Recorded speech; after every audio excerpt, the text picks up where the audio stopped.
Bienvenidos a Amanecer con Dios. Los lectores de la Biblia conocen relatos extraordinarios de aquellos que miraban a Jerusalén y para quienes ella era el centro de su culto a Dios. Por ejemplo, uno de los salmistas pronunció juicios sobre sí mismo si no enaltecía a Jerusalén como preferente asunto de su alegría. Salmo 137:6. Por su parte, Nehemías explicó al rey que la tristeza reflejada en su semblante correspondía a que la ciudad del sepulcro de sus padres estaba desierta y consumida por fuego. Nehemías 2:3. Luego Daniel, desde su casa en Babilonia, abría las ventanas que daba hacia Jerusalén para orar mirando a la ciudad santa. Daniel 6:10. Y un eunuco etíope funcionario de la reina Candace de Etiopía atravesó varios países y vino en su carruaje a Jerusalén para adorar. Hechos 8:27. Así que por siglos Jerusalén llegó a ser el centro de la práctica religiosa litúrgica, no solo para el pueblo de Israel, sino para los prosélitos de todo el mundo que querían adorar a Dios. Pero hoy les quiero hablar del día cuando Jesús caminó de espalda a Jerusalén, alejándose unos 12 kilómetros de la ciudad, y aprenderemos algunos principios preciosos de esta historia. Lucas 24:13 al 35 narra que el mismo domingo de la resurrección del Señor, dos discípulos caminaban tristes desde Jerusalén hasta la aldea de Emaús. Sentían frustradas sus esperanzas mesiánicas porque pensaban que su Señor había perdido la batalla cuando había sido definitivamente muerto en la cruz. Pero mientras avanzaban, Jesús mismo vino y caminó con ellos y les preguntó qué pláticas tenían y por qué estaban tristes. Sin percatarse que era Jesús en su cuerpo de resurrección, manifestaron al extraño peregrino su tristeza porque su Mesías había muerto a manos de enemigos y ellos habían pensado antes que él era el que habría de redimir a Israel. Al hablarles, el Señor los llamó insensatos y tardos de corazón para creer todo lo que los profetas habían dicho. Entonces Jesús, a través de todas las escrituras, les contó lo que ellas decían de él. Al llegar a la aldea donde iban, Jesús hizo como que iba más lejos, pero ellos le dijeron: quédate con nosotros porque el día ya ha declinado. El Señor se quedó y cuando estaban sentados a la mesa para partir el pan, Jesús dio gracias y lo partió. Y al momento fueron abiertos los ojos de ambos discípulos y conocieron que era el Señor, pero Jesús desapareció de su vista. Con asombro indescriptible, ambos discípulos se acordaron que en el camino el corazón de ellos ardía mientras Jesús les hablaba y les abría las escrituras. En este relato bíblico hay un mensaje muy profundo. Acompáñame a mirarlo. Pero primero notemos que en la semana previa a la pasión de Cristo en la cruz, Jesús vivió esa semana en Betania, y Betania está ubicada en la ladera del Monte de los Olivos, opuesta a Jerusalén.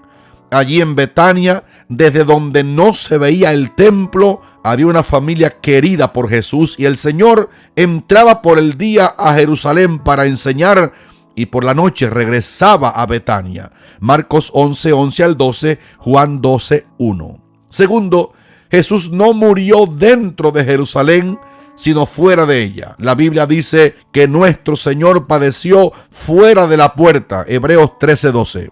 Con esto concuerdan las escrituras del Antiguo Testamento, donde un macho cabrío salía del campamento cargando simbólicamente los pecados y llevándolos al desierto, tipo de la remisión de nuestros pecados que Cristo efectuaría por nosotros cuando fuera sacado fuera de Jerusalén para llevar sobre sí el pecado del mundo. Levítico 16:20 al 22. En tercer lugar, recordamos que fue exactamente desde Betania que Jesús ascendió al cielo. Lucas 24:50 al 51. O sea, él no ascendió al cielo mirando a Jerusalén, sino de espalda a la religión ritual allí instituida. Esto daba a entender que el nuevo pacto en su sangre había sido suficiente para librar al hombre de la maldición de la ley y colocarlo en una posición donde la misma gracia de Dios le permitiera arrepentirse, recibirlo a él como Salvador y acceder libremente al lugar santísimo celestial.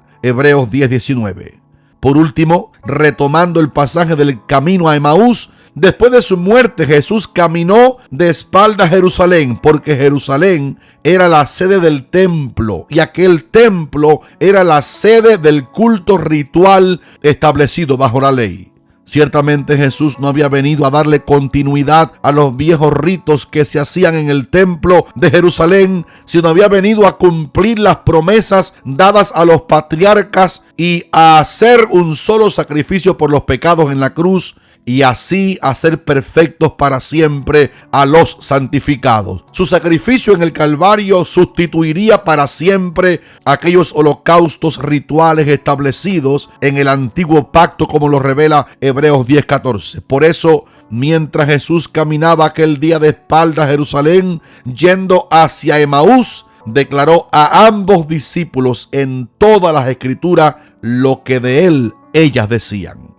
¿Dónde está la aplicación de esta narrativa sagrada?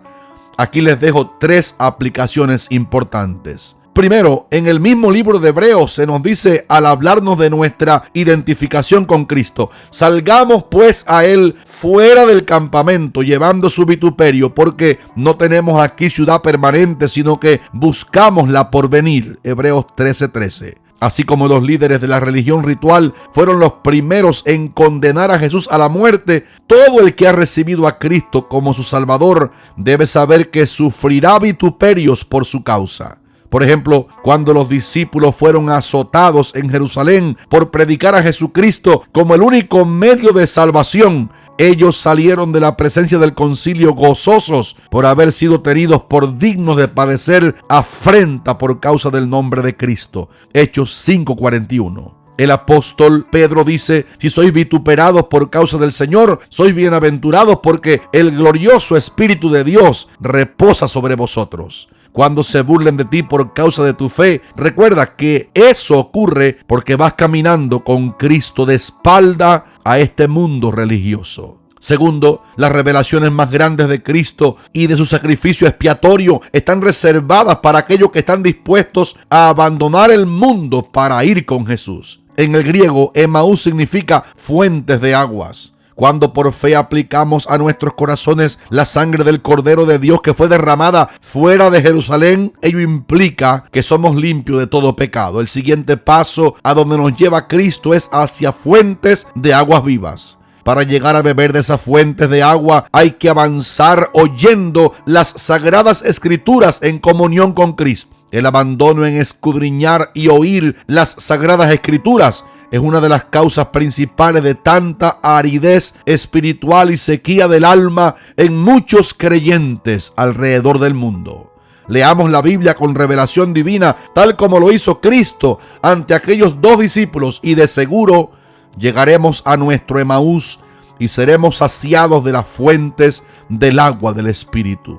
Y por último, todavía tenemos una deuda en Jerusalén. Primero caminamos con Cristo de espalda a la religión y al mundo, y después que Cristo nos es revelado en la palabra y bebemos de la fuente de su Espíritu, debemos hacer lo que hicieron aquellos 2 discípulos. Lucas 24 relata que al estar convencidos que verdaderamente habían visto al Señor resucitado, esa misma noche regresaron a Jerusalén a dar las nuevas a sus condiscípulos, los cuales todavía no entendían el glorioso milagro de la resurrección. Mientras los 2 contaban a sus hermanos cómo el Señor se les había aparecido en el camino y cómo le habían reconocido al partir el pan, Jesús les apareció de súbito a todos y les dijo: paz a vosotros. Les mostró las cicatrices de sus manos y pies y comió delante de ellos.